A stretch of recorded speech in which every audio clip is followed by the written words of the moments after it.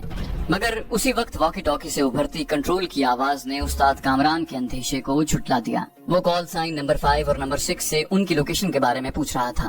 پتہ چلا کہ وہ دونوں گروپ جنگل کی مغربی طرف سفید نالے میں پوزیشن لے چکے ہیں۔ جنوبی سمت قریباً 8-10 کلومیٹر دور ایک اور گروپ پہنچ گیا تھا جو اگلے مورچوں سے ایک 2 آدمی اکٹھے کر کے جمع کیا گیا تھا۔ اس گروپ کے ساتھ کنٹرول کا رابطہ کسی بڑے وائرلیس سیٹ پر تھا، کیونکہ وہ لوگ واکی ٹاکی کی رینج سے دور تھے۔ ان کی بابت شمالی اور مغربی اطراف میں موجود پارٹیوں کو کنٹرول نے آگاہ کیا تھا۔ کنٹرول بار بار انہیں احتیاط سے حرکت کرنے کی تلقین کر رہا تھا، کیونکہ وہ ایک سنائپر کے خلاف گھیرا تنگ کر رہے تھے، ایک ایسا سنائپر جو ان کے 9 بندوں کو ہلاک کر چکا تھا۔